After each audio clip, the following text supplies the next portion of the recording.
This is the last episode of the year, and we are going to take a look back at the NHL year that was. You're Locked On NHL, your daily podcast on the National Hockey League. Part of the Locked On Podcast Network, your team every day.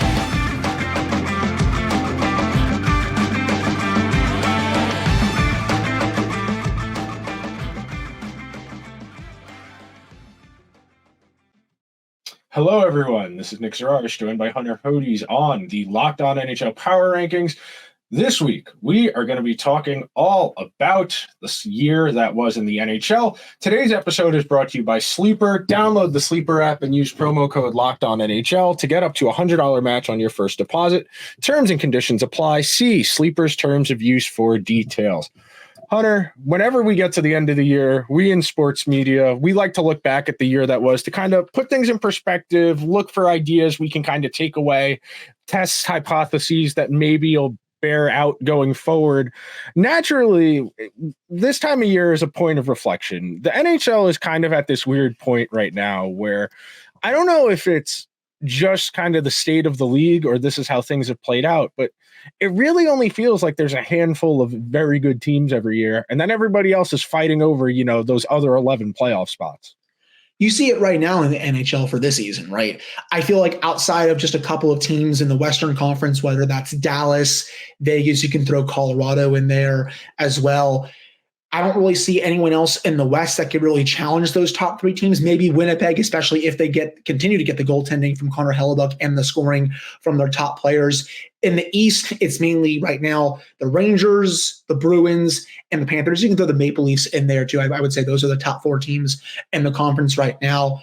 But how many of those are true Stanley Cup contenders? I mean, you can argue all four. I would probably say at least three of them. But outside, Nick, if I would say those 6 to 7 teams, I think all of the rest of the teams right now are either playoff teams that can maybe win a round or two, or just middling to flat out bad teams in the NHL. I feel like this year, more than maybe a few other years in years past, there's just not as many contenders as maybe we're used to seeing in the NHL. No, I wholeheartedly agree with you. And putting the last year of the league in context, I mean, we're talking about last season and the first half of this season. We haven't played a full half of a season yet. Most teams are in that mid-30 range for games played so far. But in terms of storylines, something that really stuck out to me, and I wrote about this back in June during the conference finals, was I know a lot of people get on the commissioner. I'm one of them. They get on the NHL at large for the Panthers, the Coyotes, a number of those teams in non-traditional hockey markets. They don't draw particularly well. And when the teams aren't competitive, a lot of people like to drum up they should relocate them. Quebec City wants a team. You could put a second team in some other markets, Houston, Atlanta again. And the counterpoint I have to that is, and I know the franchises themselves haven't been that successful. I know the Panthers have been to 2 Cup finals in their 20-ish years of existence. Arizona's been to a conference final, I believe, twice in their existence. But a lot of what those organizations being in those markets do isn't directly tied to the on-ice results. And I'm looking at it from the perspective of the trickle-down effect, the long-term effect. And I know some of this is cheating because I know that, the Tkachuks are the direct children of somebody who was playing on the Arizona Coyotes. But when you look at it, the Tkachuk brothers were born in Arizona. Tage Thompson, born in Arizona. The Hughes brothers all grew up, born in Florida. Jason Robertson, Southern California. Austin Matthews, Southern California. When we talk about the NHL as we get further into the future, the league is becoming more American because the NHL has sunk resources into developing that Southern hockey footprint. That even if the teams themselves aren't particularly successful, the fact we are getting NHL players, 20, 30 years removed from those franchises moving into the markets they're in, that's an unabashed win. You think about the fact that 3 of the 4 teams in last year's conference finals were in what you would consider the South, and the 4th team was Vegas, who, Nevada's not considered the South, but that's a non-traditional hockey market. All of those factors, you should feel good about that from that perspective as the league, that they have sunk a lot of resources into maintaining those teams in those markets, even when the teams haven't been that good. But when you are getting NHL players from those markets growing up to get into the league, that's an unabashed win for the league. And you can say the same thing for how much the league is sinking into those teams for Arizona as well, Nick, right? Because you know the talk. Oh, you got to move the Coyotes. Why are they playing in a college arena? They're having trouble even getting an arena in Arizona. Why don't you send them to Houston or San Antonio, Quebec City, any other place? You send them to, I guess, Atlanta too for the Thrashers or something like that. But the NHL believes in that market, and they've seen success there. And heck, Nick, this season as well, the Coyotes have been fun to watch. They have a lot of fun young talent on that team, and they're in a playoff race this season. That makes the league happy just because of how much they've invested into that team, into that market, and they're hoping that eventually they're going to get an arena deal fully done so that team can stay in Arizona for the foreseeable future. And then the league will be like to all the doubters, hey, told you so. We told you we were right to not move the team. So I wanted to build off what you said there because, again, I know everyone gets on the commissioner for the Coyotes, and I have too, just because it feels like at times they're not really going anywhere. But with how good they are this year and with how much the fans seem to be behind them and with how much the league believes in that franchise, it doesn't look like they're going anywhere, especially if they're able to get that new arena deal and continue to be competitive into the future. Yeah, absolutely agree with you on that point as well. And you think about the NHL's balance of power now. You talk about both Florida teams have been to Cup finals recently. Carolina's made a couple conference finals. Dallas has gone to a Cup final and a conference final. Nashville has gone to a Cup final. All three of the California teams have been to a Cup final. Vegas has been to a Cup final, a couple conference finals. Those southern markets, I won't even say southern, I'll say non-traditional hockey markets, not the Northeast, not Canada, not Minnesota. When we get outside of those traditional markets, those teams taking the vibrance, the vitality that they have, that I know we get on the Predators a lot for not being particularly competitive, for not being aggressive. We get on Arizona for not putting chips in the middle. But when you are consistently okay, you make the playoffs pretty consistently like Nashville has in the last decade, you are making another generation of hockey fans. We will eventually see somebody who grew up in that Predators footprint from that region of the country, whether it's Kentucky, Missouri, etc.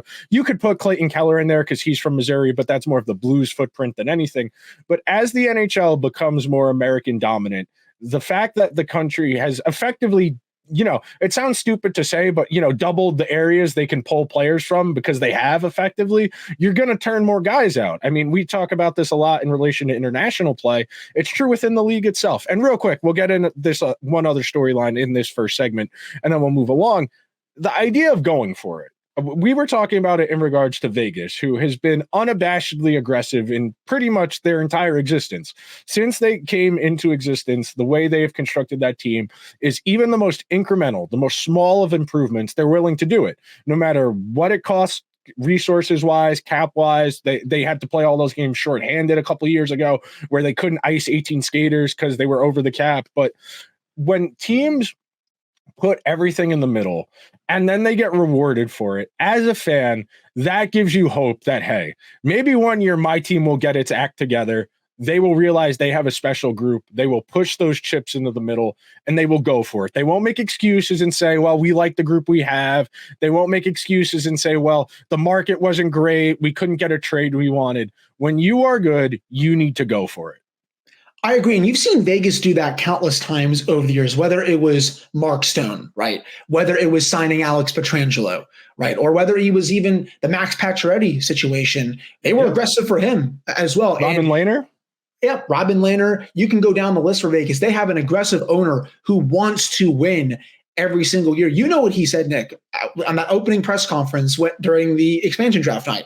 I want to win a Stanley Cup very fast. I believe it was 3 years, 5 years, something like that was the full quote. And you know what he got? He got his wish. And the Vegas Golden Knights won the Stanley Cup this past year. You also saw it with Boston. Even though it didn't work out for the Bruins and they lost in the first round of the Panthers after going up 3-1, they went for it at the deadline. Don Sweeney knew he had a record-setting team, especially during the regular season. And he was like, you know what? I'm going to go add to this team. I'm going to go try and make us even more unbeatable. And even though it didn't work out, you can't blame him for not being aggressive, just like you can't blame all the other teams, the contenders, for going out there being aggressive, even though it may not work at times. You should be aggressive and be like, you know what? okay, even though I'm not going to have this pick or this prospect next year or the year after that, I'm still in it to win it now. And I'm giving the fans what they want, because at the end of the day, banners hang forever. That's what this business is. And we will be right back. Our next partner is AG1, the daily nutritional supplement that supports whole body health. I literally drink it every single day. I gave it a try because I was tired of having to take multiple supplements to get what I needed from a nutritional supplement.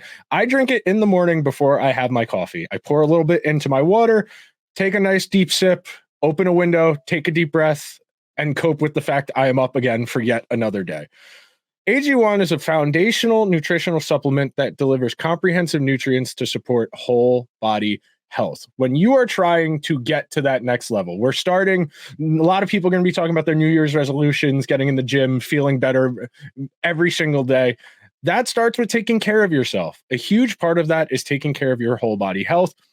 It is a micro habit that delivers macro benefits, and just about everybody that takes it takes great care of their health. I also like the fact that it's pretty cheap at just $3 a day. It's a really effective habit. It's a win-win.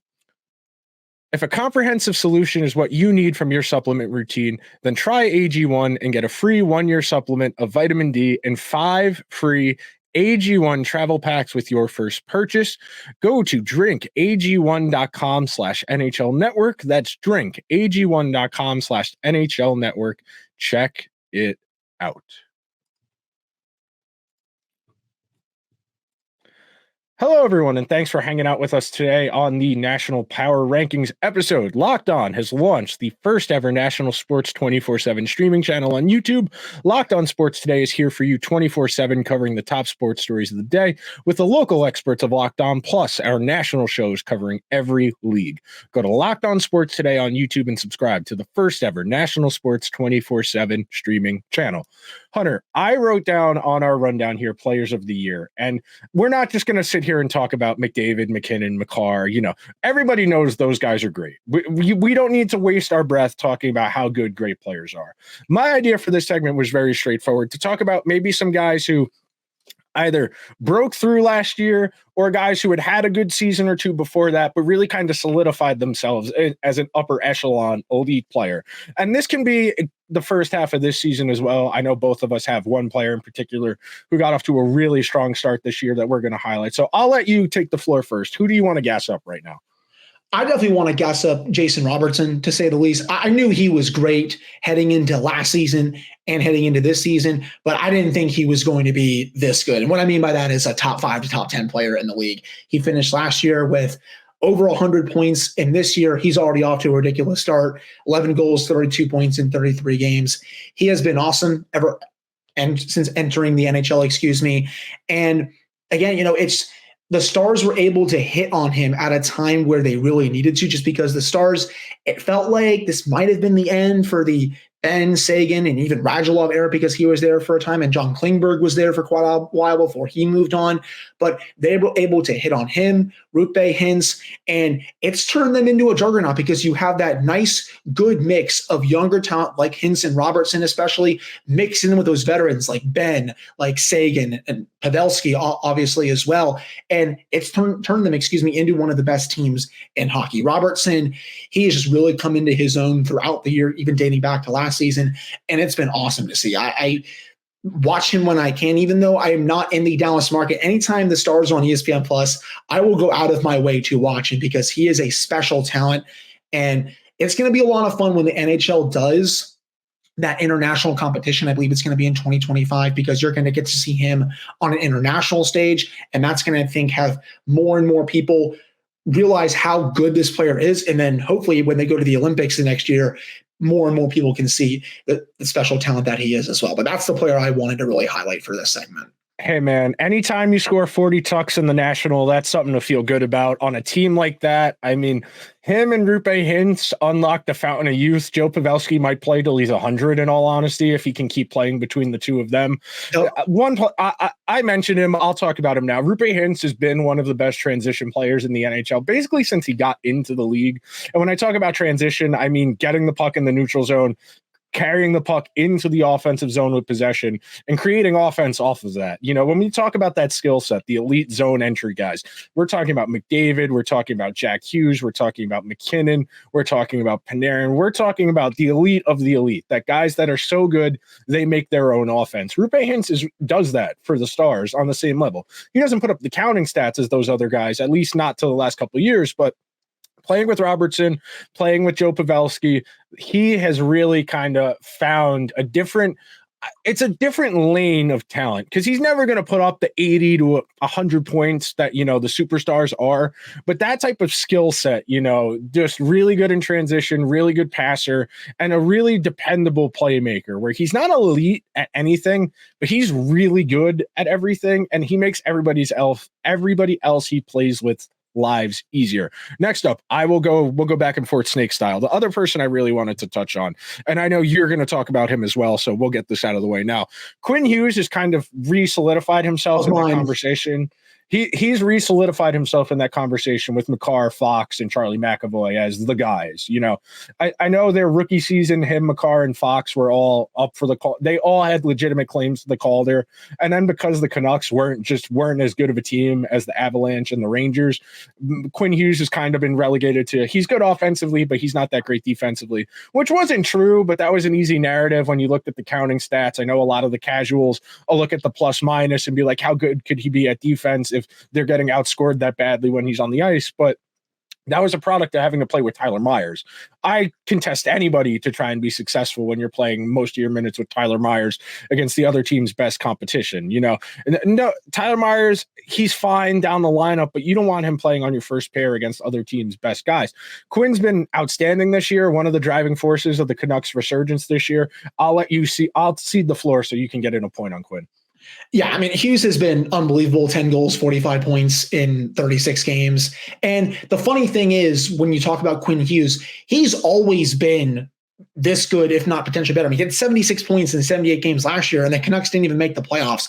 It feels like, as you said, his name didn't get talked about enough just because the Canucks haven't been as good for the past few years. But you remember during that shortened season and during the COVID bubble year, Hughes really came into his own, I felt like, and he was one of the best players on the ice both of those seasons, and it's only continued as he's matured more in the NHL. His ability to enter the zone with control is also second to none. You mentioned a lot of those other guys, Nick.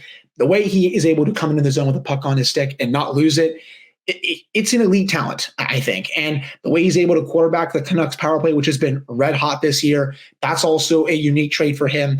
He's just an all-around great defenseman, and it's been awesome seeing him get the respect that he deserves from more of the national media this year, because his play has really gone under the radar the past few years, and he's right up there in terms of being one of the 5 to 10 best defensemen on this planet, I think. So real quick, there's 3 people I want to get in here. I won't go in depth on all of them, but I want to get Jack Hughes in here as well. Solidified himself as one of the 10, 15 best players in the world with the year he had last year. We saw the glimmers of that before last year, but the Devils being one of the best teams in the league was really a perfect environment for him to thrive. And then I want to shout out Evan Bouchard on the Oilers and Noah Dobson on the Islanders. Bouchard, I always saw it. I knew the Oilers were intentionally slow playing him to ease him into playing at this level because they didn't have an ideal partner for him. But you watch him play, he's undoubtedly the Oilers' best defenseman. That right-handed puck-moving offensive defenseman that every single team covets because of how few good ones there are. He's one of them. And then Noah Dobson, same deal on the Islanders. He's really kind of usurped Adam Pelech as their best defenseman. He kind of had a rough season defensively last year, but whatever he did in the offseason worked for him because the defense has been there and the counting stats are there. And he's been one of the driving forces in the Islanders' ability to stay relevant, even though their record isn't great. Right. I would agree with that. I think he's actually been one of the most underrated defensemen in the league this year. This answer that I have for my last one, Nick, might not be fair considering how good he was last year. He had over 100 points. But with how good he's been this year without Patrice Bergeron, I would honestly go David Pastrnak. I mean, he's one of the best pure goal scorers in the league. And this year already has 20 goals in 33 games, 45 points overall.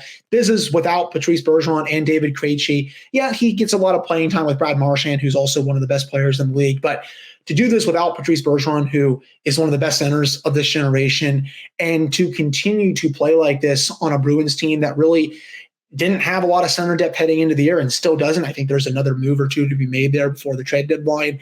And to have them with the record they have right now, that's pretty big for me, in my opinion. He continues to just solidify himself as one of the best players in the league. I mean, again, everyone knows that considering what he did last year, but I don't think right now there's 10 better players in the league than Pastrnak, especially as a goal scorer. I mean, there's definitely not, I wouldn't even say 4 better pure goal scorers than him in this league right now. He continues to get better, which is scarier, to be honest.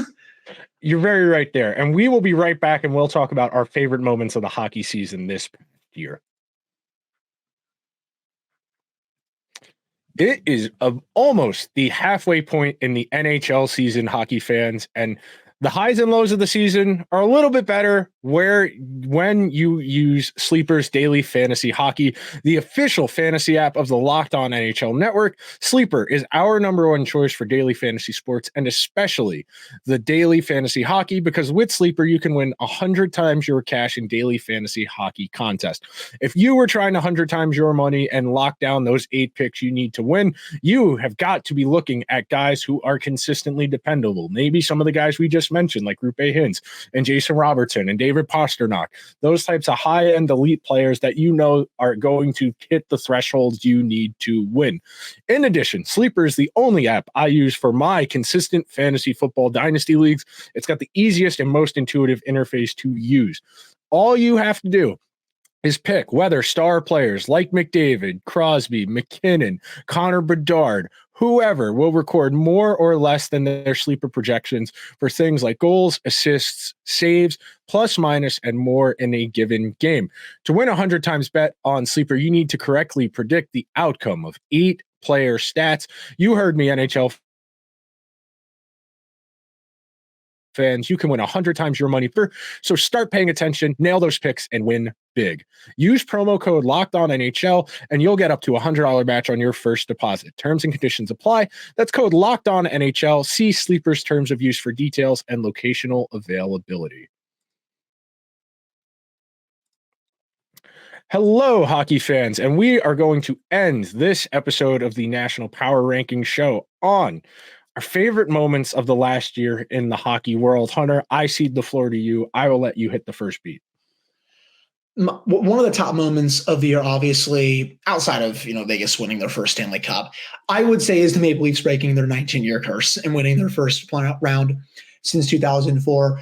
All the pressure was on them heading into that series against the Lightning. Numerous people dubbed them as the favorites, but for me, I had to really see it before I could actually pick them to win a series. They were the better team against the Lightning, and they showed it throughout. And that moment was awesome. Just you could see the flat out joy in all the players' faces and the fans. I mean, I saw, Maple Leaf Square, going absolutely crazy. Fans just crying out there just because they haven't seen a playoff series win in basically 2 decades. That's got to be one of the top moments of the year, especially for me. Oh, absolutely. That was definitely something I wanted to highlight. Just the cathartic release of 20 years of anguish. I know a lot of people enjoy beating up on the Leafs. The Leafs occupy a lot of oxygen in the hockey space because both of the major media entities that cover the NHL are based in Toronto in Canada. And a lot of content is done through a Leaf-centric lens. That recurring joke of anytime anything happens, but how does this affect the Leafs? It's very true. It is. But that was a good feeling for a lot of different people. I would also like to highlight, and this is going to sound weird coming from a Rangers person, but it was important that the Devils won that playoff series last year for the vision they had for the organization. That was a team that hadn't won a playoff series since the conference finals against the Rangers in 2012 on the Adam Henrique goal. They'd only made the playoffs once in that window when they lost to Tampa Bay in 5 games, and in the year Taylor Hall won the Hart Trophy. Right. When you are a franchise that has a fan base that at that point it wasn't like disinterest or frustration, it was just pure apathy. The Devils fan base, as somebody who goes to a lot of who went to a lot of Devils games, I should say, during that 10-year lull where they were just wholly irrelevant, you could sit 10, 15 rows from the ice for $20 to $30 most nights, depending on who the opponent was.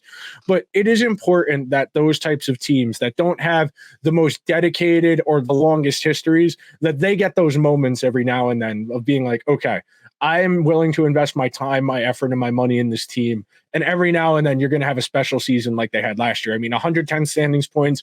Jack Hughes solidified himself as one of the best players in the world. Nico Hischier, when he's healthy, is a Selke candidate-worthy center.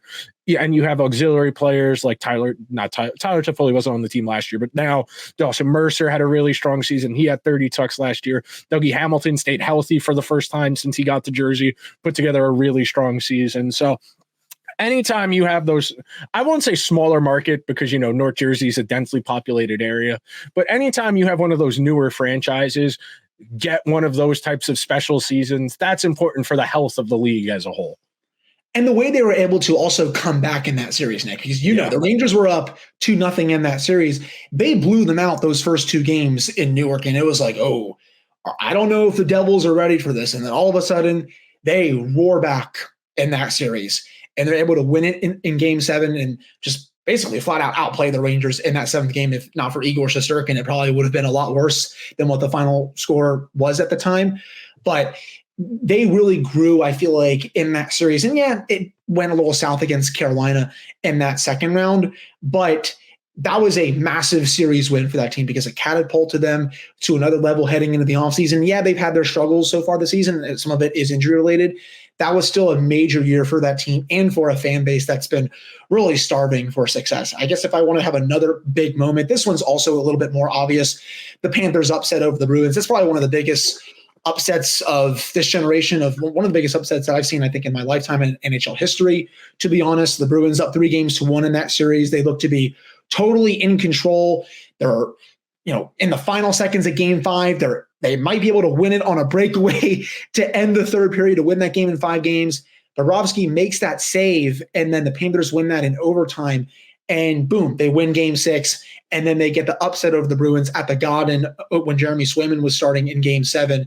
That was just such a stunning upset because it felt like never in a million years did I feel like it was going to happen up until maybe the final few minutes of the third period of Game 7, because it looked like the Bruins were nervous defending that lead. And then especially in overtime when it got there, when the Panthers tied it with about a minute to go in Game 7, the Bruins were nervous. They were like, okay, we don't know if we can just play through this. And sure enough, the Panthers won that game in overtime, but it was just still such a massive upset. And it really, I think, also brought new fans into hockey in South Florida, because, Panthers fans, they have a good fan base, but by the end of that run, there's no doubt their fan base grew considering what they did that entire spring and then into the early portions of the summer. Of course. And that's the easiest way to grow your fan base. It's not rocket science. You win, casual people will show up. You keep winning, those casual fans will become dedicated fans. Winning cures all. It is the most obvious statement in all of sports, but winning solves a hell of a lot of problems. The last thing I want to touch on, this is a little more like sentimental, but Brock Besser coming back after the year he had last year and just killing it this year, really awesome to see. Good hockey guy, really went through the ringer last year between injuries, the loss of his father. To see somebody struggle with what he went through last season, take the summer, reset, come back, and not only, I don't want to say like re-fall in love with hockey, because that sounds ridiculous to say about a professional hockey player, but I know in reading a lot of the stuff about last year, he went through hell in his own head. So to see a guy like that come back, really put together a strong season, be one of the reasons, like we were talking about with Quinn Hughes, that the Canucks are having a great season. That was one last thing I wanted to touch on. I like that you brought that up, because it looked like for quite a while last year, he was going to get traded. He was in a lot of trade rumors, and they were like, oh, like, does he need a fresh start? Like with everything that's going on. But the Canucks held firm. They kept him through the deadline last year. They kept him through the offseason, even though there were trade rumors surrounding him there. And they bet on him heading into this year. And they've won that bet. 24 goals in 36 games, 38 points overall in 36 games. One of the biggest reasons why the Canucks are one of the top contenders in the Western Conference this year. And I actually should have added them when we were talking about them in our first segment. I apologize about that. I would add the Canucks to a Stanley Cup contender list because they are very much for real this year. But yeah, completely agree with you overall on that. And that'll do it for this week's episode of the Locked On NHL Power Rankings. Hunter and I will be back next week. Make sure you are subscribed wherever you get your podcasts, over on YouTube as well. Be safe this weekend. Have a happy new year. We'll see you guys then.